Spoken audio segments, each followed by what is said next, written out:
জমে উঠতে শুরু করেছে দেশের সবচেয়ে বড় গাবতলীর কোরবানি পশুর হাট।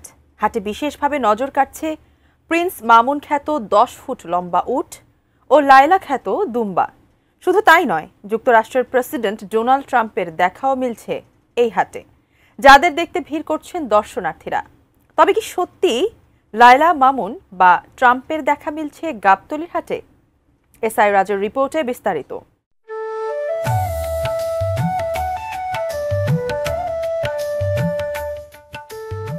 রাজধানীর সবচেয়ে বড় ও ঐতিহ্যবাহী পশুর হাট গাবতলী। কোরবানি উপলক্ষে এই হাটে সোমবার পর্যন্ত পশু এসেছে ৮,০০০-এরও বেশি। এখনো দেশের বিভিন্ন জেলা থেকে ট্রাক বা পিকআপে করে আসছে কোরবানির পশু। তবে হাটে পর্যাপ্ত পশু থাকলেও সেভাবে ক্রেতার দেখা নেই। যারা আসছেন তাদের অধিকাংশই দর্শনার্থী। ছোট বড় এসব গরু ছাগলের ভিড়ে আলাদাভাবে নজর কাটছে গোলাপি রঙের এই মহিষটি। দর্শনার্থীরা যার নাম দিয়েছেন ডোনাল্ড ট্রাম্প। তবে বিক্রেতা জানাচ্ছেন ভিন্ন কথা। গোলান ট্রাম্প কিছু না, এটা হলো মহিষ। আমরা মহিষ ছোট থেকে পালছি। এটা মহিষ পাবলিকের নাম রাখছে। ভালো মানুষ, আমেরিকার প্রেসিডেন্ট, 80 বছরের বুড়া 14 বছরের মেয়েকে বিয়ে করেছে, এই জন্য নামটা আমতাছে বেশি। স্বাদের মহিষ, খুব ভালো হবে। মহিষের গোশ খেলে মনে থাকবে যে এক টুকরা মাংস খাইছিলাম। এমনি তো আগে মহিষের মাংস মানুষ খাইত না, আর এখন মহিষের মাংস গরুর চাইতে দাম বেশি। কেন যে বেশি আগ্রহী, ডায়াবেটিসের লোকেরা মনে করেন গরুর মাংস খায় না, মহিষের মাংস খায়, বুঝলেন না? এই জন্য মহিষের মাংসের দাম বেশি। মহিষটা অনেক ভালো লাগছে, কালারটাও অনেক বেশ পিঙ্কের ভিতরে সাদা, প্রায় আমেরিকানের মতো, আমেরিকান ডোনাল্ড ট্রাম্প প্রেসিডেন্টের মতনই দেখতে। এদিকে প্রতিবারের মতো এবারও গাবতলীর হাটে উঠেছে রাজকীয় উট। দাম 30 লাখ টাকা। 10 ফুট লম্বা এই উটটি ঘিরে ক্রেতা দর্শনার্থীদের ভিড় রয়েছে চোখে পড়ার মতো। ভারতের রাজস্থান থেকে নিয়ে আসা একমাত্র এই উটটির নাম এক একজন এক এক রকম বলছেন। তবে টিকটকার প্রিন্স মামুনের সাথে তুলনা করছেন কেউ কেউ।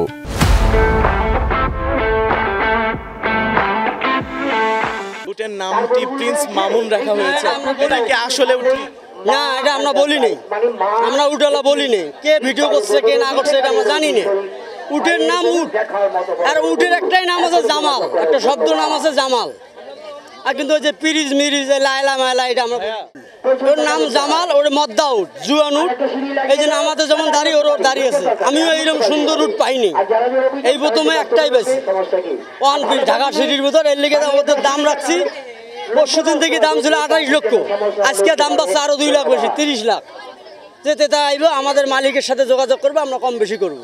কোনো ব্যক্তি ইচ্ছা করে যে না আমি আল্লাহরে রাজি খুশি করানোর জন্য কোরবানি দেবো, টাকার কোনো সমস্যা না। উটের পাশে রয়েছে দুম্বা। অন্যান্য বার দুম্বার সংখ্যা আরো বেশি হলেও এবার মাত্র 2টা দুম্বার দেখা মিলেছে হাট জুড়ে। গেট দিয়ে ঢুকতে হাটের শুরুতেই ডান পাশে রয়েছে লম্বা লম্বা সিংহওয়ালা গরু উলবেড়ে ষাঁড়। যশোরের বেনাপোল থেকে আসা এই বিক্রেতার দাবি, সারা বাংলাদেশে আর কোথাও এই জাতের গরু নেই। এই লম্বা লম্বা শিংয়ের গরুগুলো দেখতেই থমকে যাওয়া অবস্থা হাটের শুরুতেই রয়েছে। এই গরুগুলোর নাম কি? উলবেড়ে ষাঁড়। উলবেড়ে এটা কোন জাত, মানে কোথাকার জাত? এটা ইন্ডিয়ান জাত। মানে কোথা থেকে এনেছিলেন? কোথা থেকে? এটা ওই ইন্ডিয়া থেকে। কতদিন হলো? 2-3 বছর হচ্ছে। ইন্ডিয়া থেকে আনার পরে আপনি আপনার খামারেই মানে লালন? ফিরোজ আল মামুন ডেয়ারি ফার্ম আছে, ওই ফার্মের গরু। নাসিরউদ্দিন প্রোপাইটার, ওনার ফার্মের গরু। এই গরুগুলোর বিশেষত্ব কি আসলে? বিশেষত্ব এই গরুগুলো বাংলাদেশ এই 2 পিসে আছে, এছাড়া কেউ দেখাতে পারবে না, আমরা ছাড়া কেউ পারবে না এই গরুগুলো দেখাতে কেউ।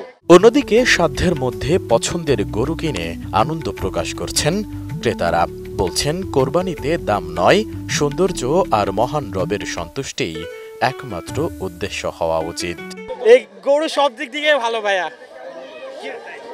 এর যে চুজটা ভালো লাগছে, কালারটা ভালো লাগছে, এই দেখে নিলাম।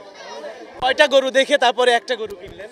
আমরা 2 দিন ঘোরার পরে একটা গরু নিচ্ছি। রং বলতে বোঝাচ্ছি হচ্ছে সৌন্দর্য। আল্লাহর জন্য দিব, তো এটার জন্য আল্লাহর জন্য একটা সুন্দর জিনিস দিব। যখন একটা গিফট তখন সুন্দর জিনিস, তো আল্লাহর জন্য দিব, এটা সৌন্দর্য। আর তার মন মানসিকতা ভালো, সে নিজে এটাকে পালন করছে, সো তার একটা মহাব্বত আছে, যেহেতু সে দিয়েছে আমাদেরও ভালো লাগছে, এই জন্য আমরা নিয়ে নিছি আর কি। গোস্ত তৈলে নিয়ত সাপ, কুরবানি আবাদ, তা আমার এটাই পছন্দ হয়েছে, সবসময় করে এইভাবে কিনি। গতবার শেষের দিক দিয়ে একটু কম গেছে, কিন্তু প্রথম যে অবস্থা এখন এই অবস্থায় আছে। দাম বেশি না, কারণ এগুলো তো মানুষে পালে না, বাজারে অপস্তর পরে গরুর দাম বেশি না। তাহলে স্কুল জীবনে শুনছি যে পশম বরাবর নাকি ওই দিন থেকে নিয়ত করছে আল্লাহ কোরবানি দেওয়াইতেছে, এই নিয়তের উপরে আছি। S I Raj, ATN news, Dhaka.